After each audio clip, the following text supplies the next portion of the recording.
Hi, welcome to the Parent Dome Introduction webinar. This is Ryan Miller, founder and presenter for this webinar. We will also be joined by one of my team partners, Mr. Drew Griffin. Drew is an invaluable member to our team on many fronts, both as a technologist, developer, and a concerned parent. And as with many businesses, we all wear many hats, so Drew will be supporting the chat role today. So as we go through our presentation, feel free to post questions in the chat window. At the end of our presentation, we'll have a Q&A session and we'll participate as long as time provides. We want to address as many questions as we can. So let's get started. Hopefully during our introduction video you have had a chance, basic understanding to the mission of Parent Dome. We went through a couple of bullet items in there and we hope that piqued your attention to get you to this stage today. And it's quite easily summarized as the following: helping to equip parents with the knowledge and the tools to help protect their children on the internet. Now, 98% of our mission is focused on children, but you will notice some overlap that we do have some parental recommendations as well. First, I want to dispel any question. This is not a software package for your computer or phone. Many people, when first hearing about this, thought that we were an app or a software package for parental controls. That is not what we are. This is completely different. Parent Dome is an educational platform. We are really educationally based with the resources, and we'll get into that a little bit, because here's a quick screenshot of what we have on our website here. We've got over 90 downloads, and that's expanding. What that is some of the content and research that we've done and some support information available to parents. We have some of that free for those that are just visiting, so if this is not in your wheelhouse and not interested in what we're going to be offering, please still come to the website, take some of the downloads. Additionally, the curriculum is based upon a syllabus that we have modules and lessons, and the lessons are the actual meat and potatoes of the content what we have. So right now we have 216 lessons. That's actually expanding, but we will go through that in just a little bit. First, we want to provide some context regarding what we mean regarding an internet-connected life. So let's take a quick look at some numbers. Up at the top on the horizontal row, we'll see the world population as it is a function on the bottom based upon years. 2003, where there were 6.3 billion people on the planet, and there were over 500 million connected devices. That's pretty staggering back in 2003. But let's move to 2010. 6.8 billion people on the planet, 12.5 billion connected devices. This is computers and iPods and MP3 players and smartphones, on and on. So you can see that there was an overbalance. There was more devices than people that happened around 2007. Move to 2015, there's 7.2 billion people on the planet, 25 billion connected devices. Now, actually, that's not a true statement, because I'm going to show some more numbers to you that this is just talking about PCs, and smartphones and Apple tablets and such, and they're projecting 50 billion by 2020. But in one slide I'm going to show you where that number is actually way wrong, way low. So let's keep going here. There's been over 1 million apps in the iTunes App Store. Now, do you think that number is going to get bigger or smaller? We know it's tracking at a high rate. How do you keep a hold or a visibility on all those million apps? There's been over 75 billion apps downloaded. This was actually presented at an Apple App Developers Conference where this information came out. And actually, Apple has got a pretty interesting process on how they reward people for creation of apps. But down at the very bottom it says the average teenager has downloaded 25 apps which parents don't even know about. So depending upon your oversight and your visibility into your child's smartphone, if they have one, they may have apps on there that you don't even know about, just the way they've been able to hide them through the menu trees and such. Keep moving here. Parental advisory, explicit content, not really explicit, but the following information may be a bit alarming, as if the numbers earlier weren't alarming enough. We're going to get into some of the behavior of things that are happening relative to internet-connected devices. So let's take a look. Video game. It's reported to be a shadowy world of communication outside of the earshot of parents with behavior which would benefit from oversight. So video gaming has pretty much been a group activity on the internet, but however, the entertainment itself is happening out of the eyes and ears of parents. But let's take a look at some of these numbers. The percentage of U.S. households that play video games, 65%. Look at the gamer age distribution right next to that. Under 18 years old, over 25%. Now, these statistics were from like 2013, but the age is trending down, not up. So this is talking about console video games, PS3, Wii, Xbox, things of that nature.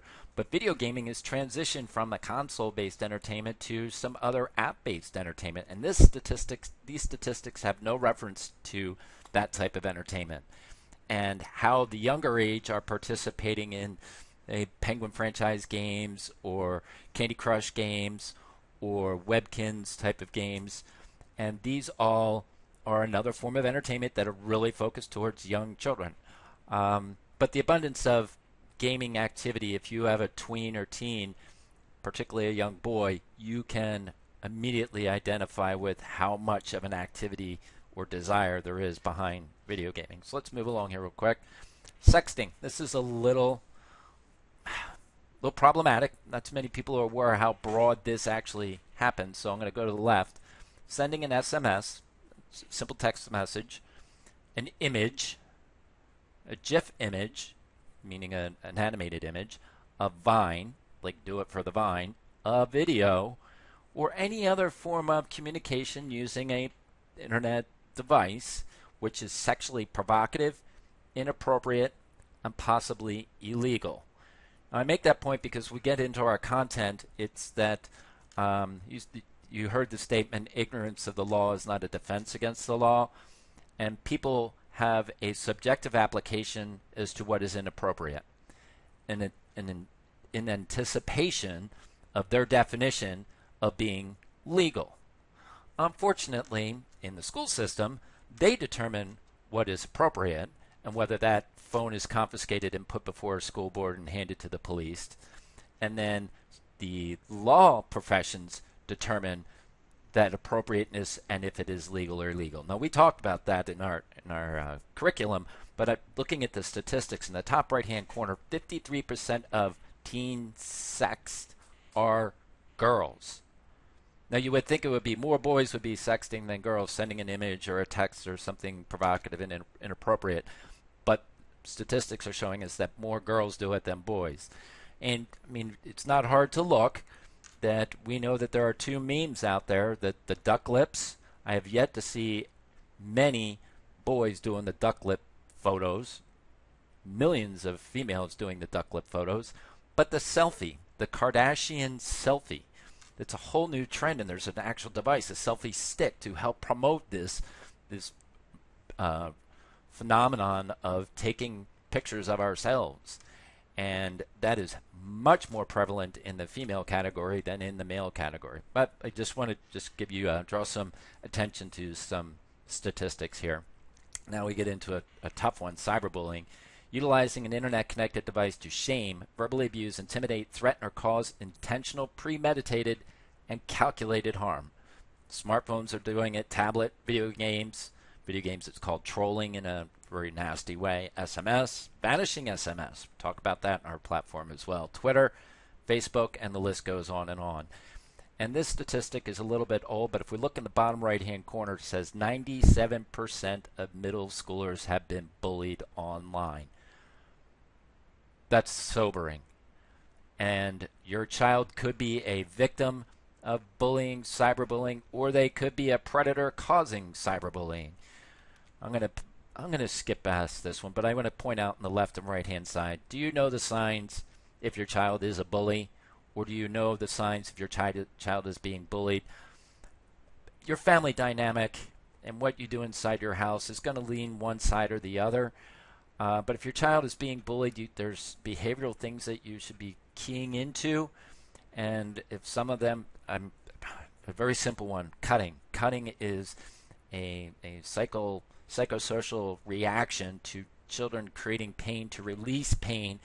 That pain is being caused somewhere else, and often it is related to being bullied or cyberbullied or things that are happening in school. One, it's a way to get attention, and two, it's a way to release pain. It's horrible, but I'm going to dovetail on that in just a little bit. Then another one is porn. What does porn do to a child's brain? What does it teach about relationships? This is where we get a little bit into the parental stuff. If let's go with the statistics. 90% of children ages 8 to 16 have viewed porn. The largest consumers of pornography are 12 to 17-year-old boys. 70% of men ages 18 to 34 visit a porn site in a typical month. Porn sites, top right-hand corner, porn sites comprise 12% of the internet, but they also represent around 80% of the malicious software that gets onto people's computers.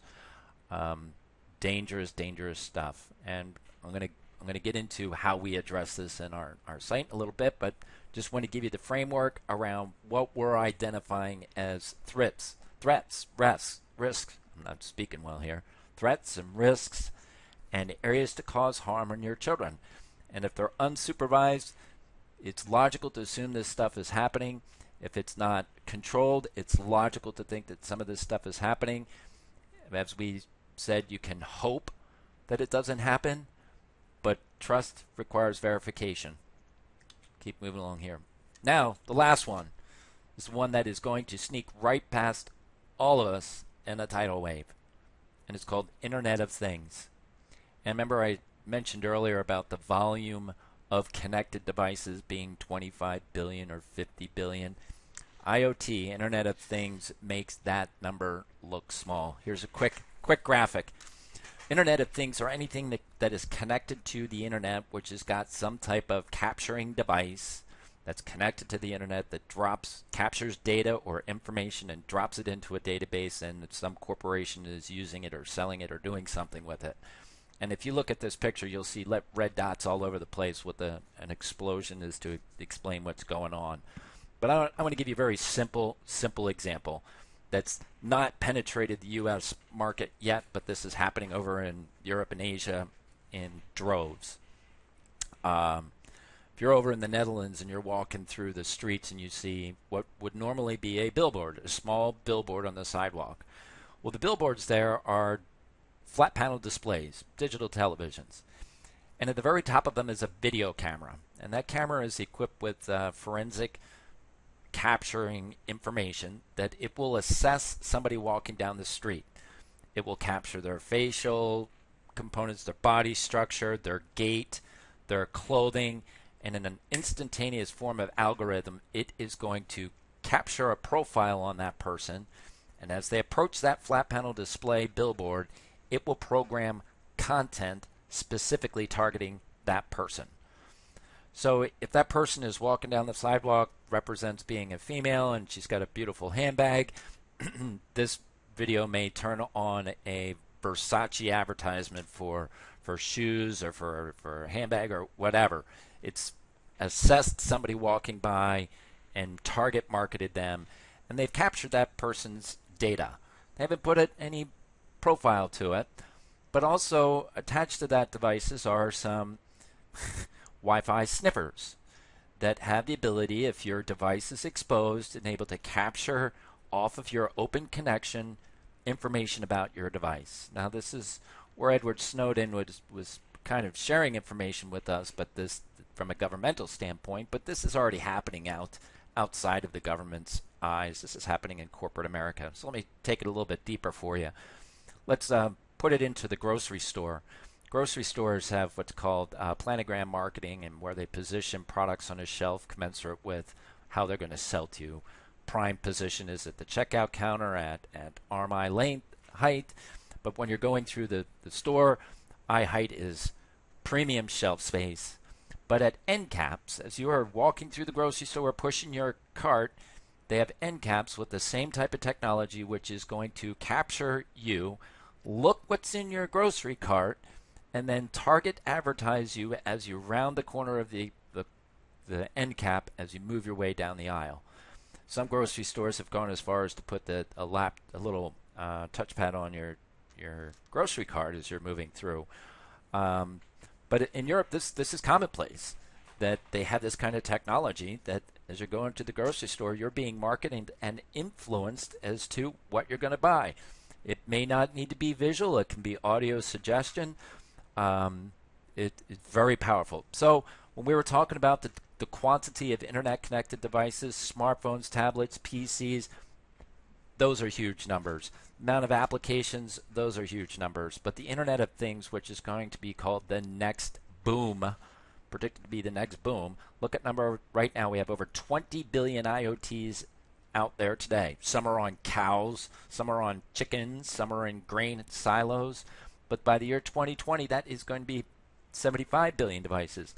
And my estimation, and that number is even small. So it's just becoming pervasive. So let's move along here.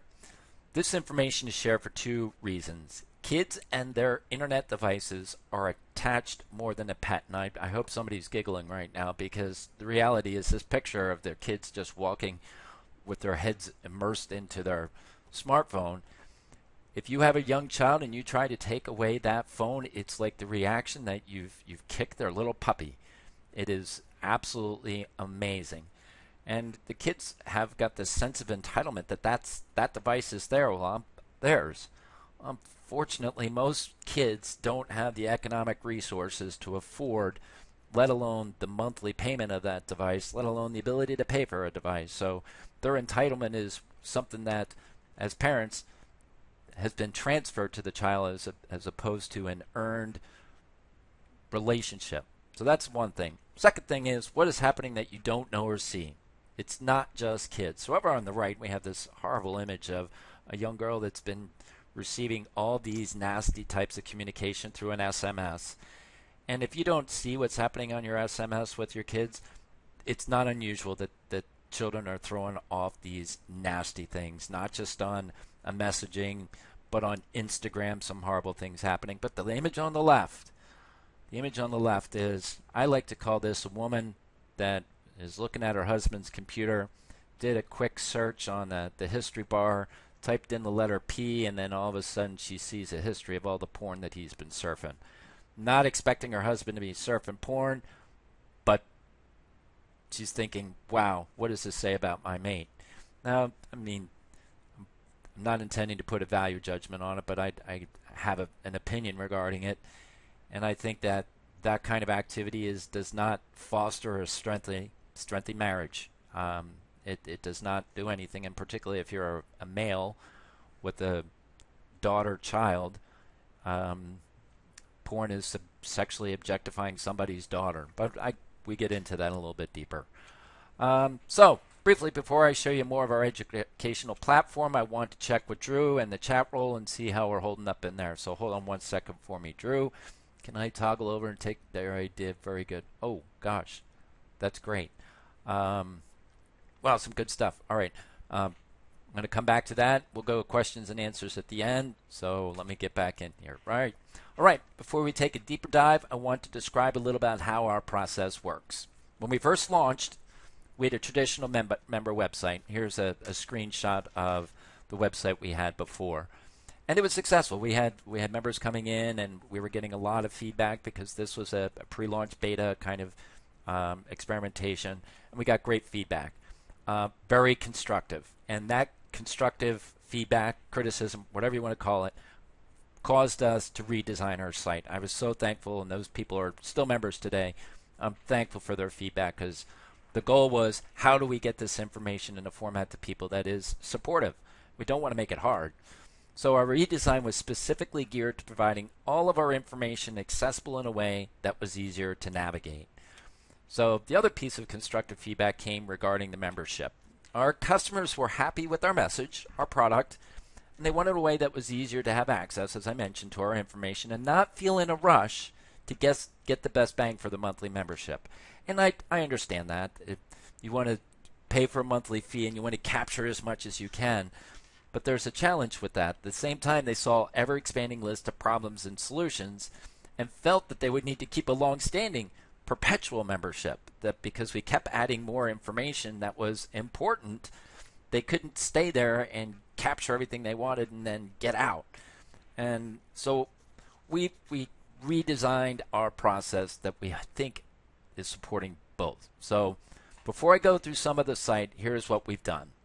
we've redesigned our site and we're in a pre-beta launch. So we're doing it to friends and family and just a little bit more extended than that. That the site is not 100%, would never make that representation because our partner in the website area still has some tweaking that they need to do on the organizational, the process flow. But the content is all there. So we'll see that in a minute, and I'll just speak to it.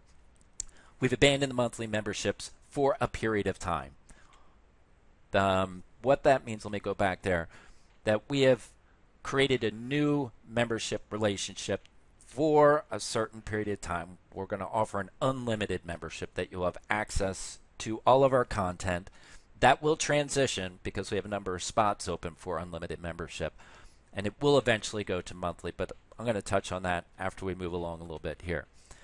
And at the end of this presentation, you will see our offer clearly summarized. So, talked about the unlimited membership. There's a lot of things that we provide in that service, which you're going to see the content momentarily and some of the download areas, but we're going to be expanding it based upon our partners and providing podcasts and interviews and tutorials. So if after our presentation you share our passion and mission and vision and want to support sharing this message, well, we have an opportunity for you as well, but we'll handle that at a different time in the presentation. So let's get into the real nuggets. What is our format? Well, here's the screen capture of the Parent Dome website. And let's see if my mouse works. So I got training modules, which are over on the left-hand side. Things are broken into modules with lessons in the modules. We have over 216 lessons.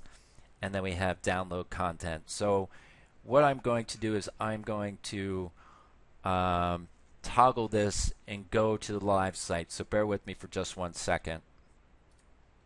So now I'm looking at, this is an admin level. So as an administrator, I'm navigating through this. But it's very similar to what you would see as a free person coming in, except for in this member area, if you were to click on anything that says member content, it will say you don't have a permission to see that information and invites you to become a member. However, just visiting this site, we do have content that is free. Not a ton, but we've given you access at a visitor or somebody who wants to visit that they can still derive benefit from some of the information. Here we go. I agree in terms of some service, some free content. So whether you accept our upcoming offer and become an unlimited member or not, understand our goal is to help parents have the tools. So the free content is going to start the ball rolling for you, whether you join us long term or not. So moving along, have 219 lessons.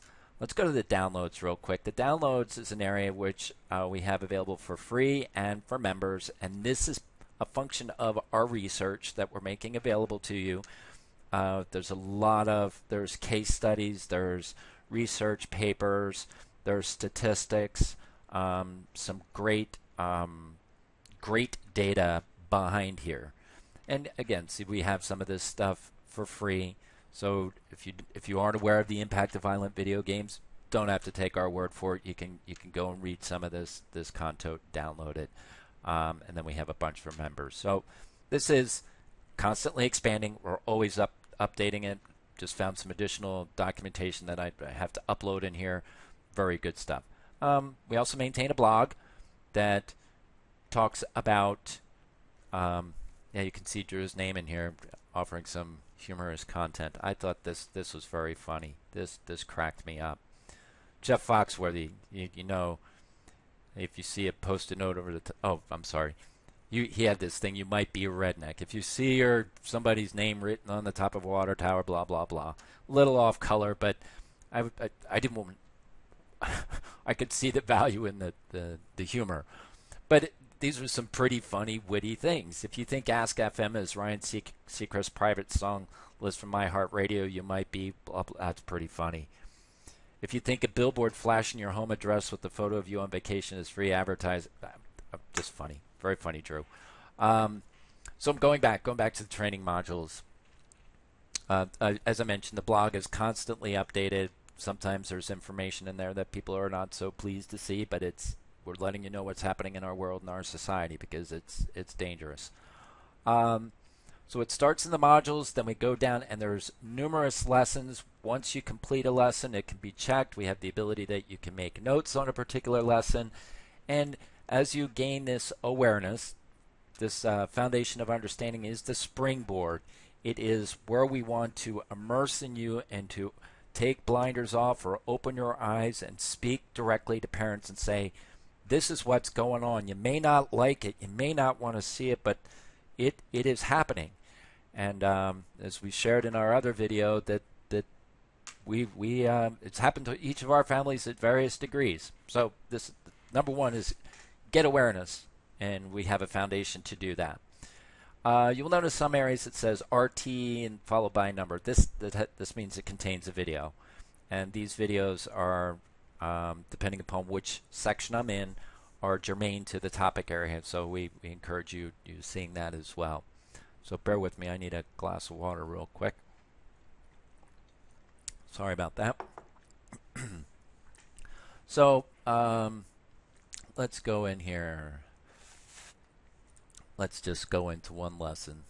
Oh, I am not as the admin. I'm not as assigned as a member. Sorry about that. But that gives you an example of the message that you see. That was a video. So what I was talking about, the organizational structure, a software limitation in the creation of the content.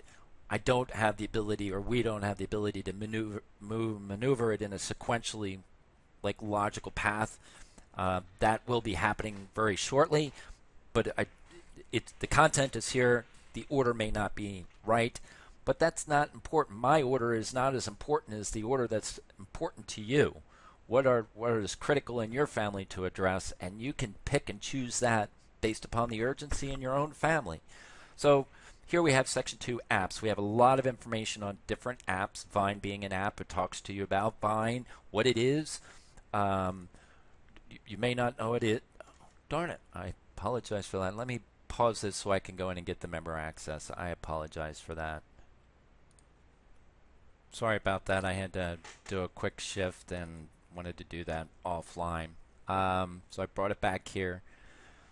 I mentioned we have a lot of information on the apps. Here was Vine. I was trying to get you into that particular lesson. So here's an introduction as to what this app is, and then we talk about some of the risks associated with that and what you need to do to be aware of how it's being used and how to protect from it. So it's not just a one-step process, it's a multiple-step process. One, we're going to give you this foundation of understanding of awareness. Two is we're going to talk about what active steps you can take in hardware, what active steps you could take in software. Third, what active steps you need to take regarding relationship on the device and what kind of oversight may be needed. And this is family dynamic specific depending upon your age and your child and their level of responsibility. It's not just a one-size-fits-all because all families are different, all children are different, and their ability to be trusted with resources are different. So we're designed that based upon your awareness, you can choose to do what you want commensurate with that child, but be aware of the broader implications. So I just spoke about Vine, one being an app, and Facebook. We've got lots of information on Facebook and about how to talk to your child about using Facebook and privacy concerns and risk. One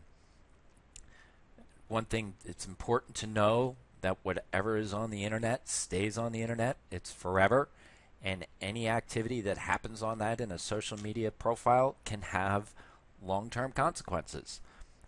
We have information in here that talks about students that are professional musicians or athletes that are looking at going to college and getting a full ride scholarship, and actual stories of people that have gone on Twitter or Facebook and made a post, and the recruiting college saw that inappropriate post and said, we don't want that type of child on our sports team.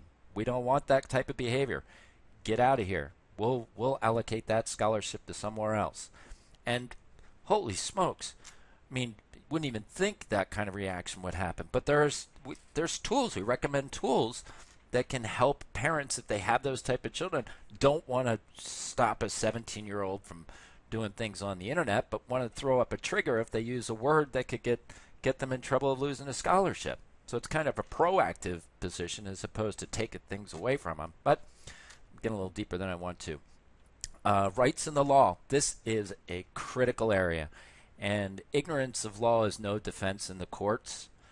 And many parents may or may not understand what rights they have or what rights they may have given up or will give up in the next few weeks or so. Students' expectation of privacy. Huge issue. You can have opinions on this all day long. Really doesn't matter. What does the law say? And the law says some certain things that are important.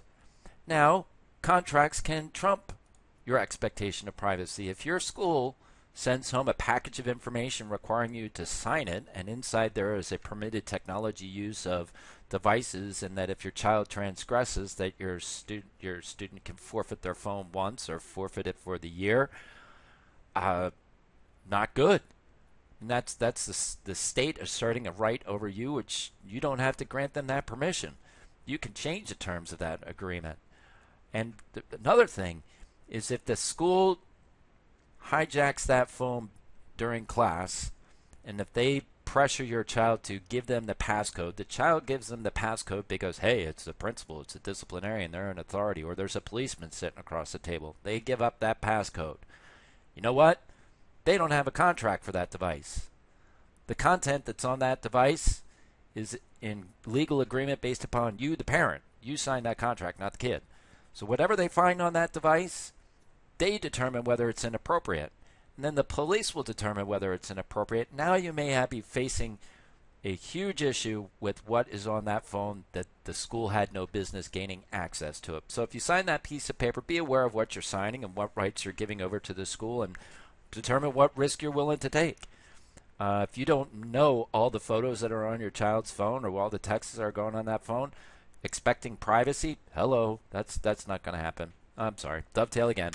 Rights and privacy, rights in the law, breaking the law. We have intellectual property. We have issues about intellectual property, licensing and contracts, how to deal with the police. I agree, terms of service. This is amazing. I'm going to just give you this tidbit here that those kids that video game, they've got Xbox and a PS3 and a Nintendo Wii or whatever. They're playing online. The parents mostly think that, hey, they got this for Christmas. I was going out to the GameStop or Best Buy, buy this lovely console, give it to them at Christmas, thinking that they've given them a product. Well, they haven't given the kid a product. Think it like a dishwasher. I bought my wife a dishwasher. No. What they've really transferred is when they made that purchase, it's a licensed, permitted use. You have agreed when you bought that device that you don't own it. You just owe a licensed use of that equipment. Now, this doesn't come as a problem most of the time, but if a child is doing something inappropriate on that box, first of all, there's age requirements for what they're doing on the internet, which mostly is being ignored by parents, that is. That the gaming companies don't care, but law enforcement does. So if somebody offers terroristic threats or does something verbally abusive on the video games, well, the video game console people on the internet can shut that device down. They call it gaming jail. They could shut the device down. They can report that information to the FBI as hostile threats. And then you get into this legal nightmare that is very damaging. And they've got it hidden in their contract language. Nobody reads the contract language on a console game or on a video game. They just buy it and play it.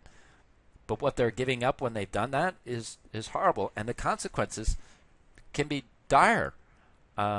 Jail time for parents and students, kids. It's horrible.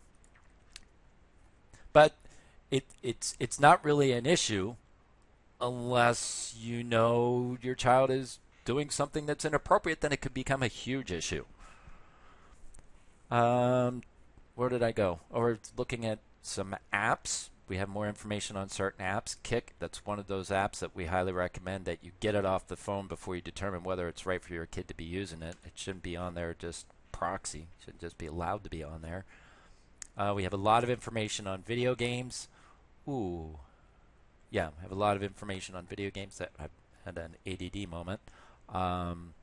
Advanced protection. Remember, we were talking about the Internet of Things. Talked about in the initial video, is your webcam compromised? Well, how do you protect your webcam? How do you protect your TV camera? We talk about that. But the digital home is part of the Internet of Things that I was referring to a moment ago, and that as more devices get on the Internet, they create exploits that travel through on your router. So unless you're aware of it, how it works on the Internet, and how it takes control in creating a port through your internet and what port goes through your router. We talk about that, and we also have an area which talks about how to secure the router. That's down a little bit further, I guess. Here we have some more information on applications. This is kind of an overview. You can see this is all part of the free content to talk about what our membership and what you're getting inside the membership. Talked about the permitted use in schools. I'm going through this to demonstrate that there is a ton of areas that you may or may not have been aware of. There's tons of content behind here to help you once you become aware on what to do and what the attendant risks are, what the consequences could be if those risks hit you, and how to prevent them. And unfortunately, in another video I said, how can we possibly know what to do if we don't know how it can affect us? And we want to make you aware of how it can affect you so you can be prepared on how to protect it at the right time. The new phenomenon is cyberdust, or what I'll call vanishing texts. These are texts that show up on a social media platform that disappear in a period of time. Sounds kind of fun if you're a social media maven, but if you're a child that wants to cause harm to another child, just send them a vanishing text. Post it on their Twitter feed or on their social media Facebook profile, say something horrible, and then within 10 minutes it disappeared. You created the harm and vanish. It's like an uppercut punch. Punch somebody and run. Snapchat is another one of those applications we strongly discourage. But we go into that. We give you our opinions about these applications. Not that they're all bad. They're not. But you have to understand the risks of them and how it could be used for bad. Snapchat just happens to be one that has a lot more bad going on than good. We have an area that talks about technology and how it affects groups and ministry groups like youth groups and such. How to take advantage of the value of technology in the group, but also how it negatively impacts the group. So there's a special ministry component in there as well. But that's not just specific to ministry. That's clubs. That's coaches and sporting events, or whether it be at the YMCA or Girl Scouts or Boy Scouts, what have you. It's ministry / groups. Next area is discernment, behavior to identify threats and risks. We have a whole big area on cyberbullying, but this is to increase your awareness about those particular risk points before you dive into the deeper subcategories. Security. These are the different areas in which your devices can be harmed and affect your digital exposure, your identity theft, ways to manage your password. I made a mention about giving up passwords to the schools. No, the password isn't due to anybody except for the person using the phone and a parent. No password sharing. How to protect your child's identity. How to hide your house from Google Maps. This was an issue for our family that we needed to be. Had some nasty things happening to us, and we needed to disappear, and that was an issue for us. Keep saying. Continue here. Intellectual rights and law. Okay. Sorry about that. I had to clear my throat for a second. So, talked about membership, the technology in schools, Snapchat, technology groups and ministry. Talk about computer security, the areas that you need to protect your PC from viruses and password management such. Some more information on apps, Periscope, Skype, YouTube, how to secure your router. Um, we have some tutorials wrapped in here on how to gain access to your network router and how to configure it and protect it. Oh, I'm sorry, I have to go all the way down the bottom again. Oh, there it is at the router. Here's an interesting one, and this is going to be an expanding area for us because some of the team members have special hearts towards those with cognitive processing issues, ADD, ADHD, and autism, cognitive functioning. Here's an area where a video game provides tremendous benefit to those that have cognitive processing issues. If you have a child on the spectrum, this is a game that has demonstrated tremendous value for children thinking about being self-aware, how to process self-control, about planning and organizing. It's a great game. It's a cool game. But for the children that are ADD, ADHD, or have autism, we're going to continue to expand this because this is an expanding need in our society, and they're kind of pushed off to the side, and they shouldn't be. They're very lovely people, and we just need to help find ways to help them as well. Here's some additional apps that aren't as prevalent as the Snap and Snapchat and Kik and Vine of the worlds, but these are out there that kids are using that are hidden that have attendant risks as well. Go some more information on Instagram, Twitter, web and phone applications overview. Have some information regarding specific to phone apps, parental controls on the phone apps. Information on the television, how to set up parental controls and what parental controls are already embedded into your cable box and toward the smart TV, how to disable the camera in the television. Another area, as we mentioned earlier, on pornography. This gets a little deep, how it impacts a child's brain through watching porn and how it changes adults' thinking. And it gets a little deep in here and very direct. So if this is an issue with your family, there's some great content and resources in it. This is not everybody, but it's good things to be aware of. Smartphone education resources, talking about texting and driving, smartphone addiction, education to have with your child before they get a phone, setting up responsibility. We have child contracts that are in a download format that you can edit specific to your family dynamic on what is an appropriate use.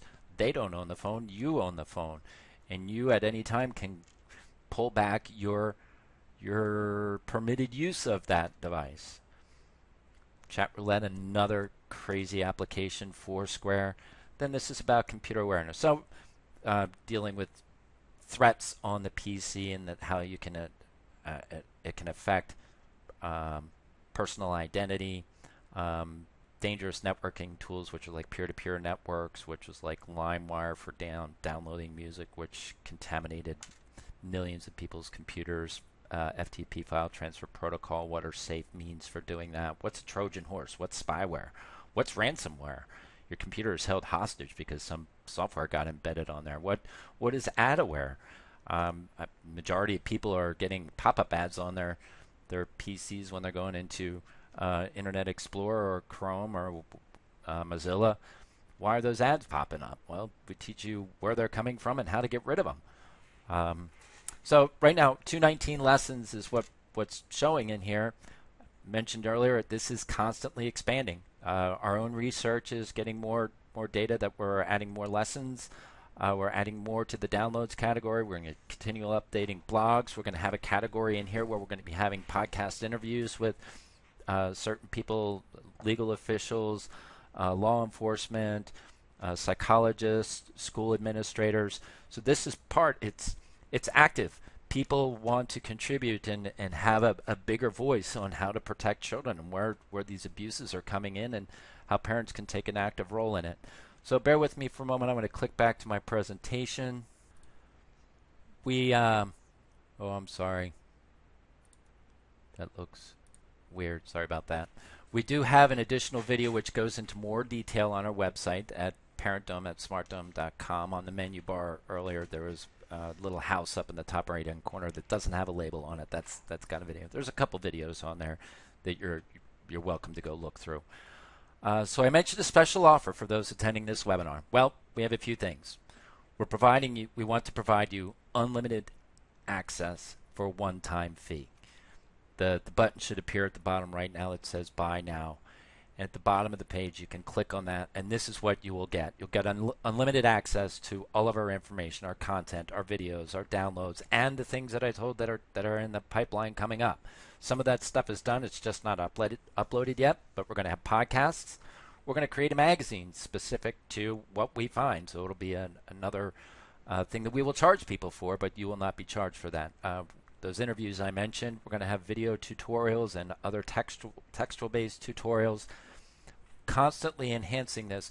Not only are we embarking upon this effort, but there are other people that have an interest and passion in what we're doing, and they want to be contributors. They see that this is a valuable need, and they want to speak in and provide us this information, and we're like, this is great.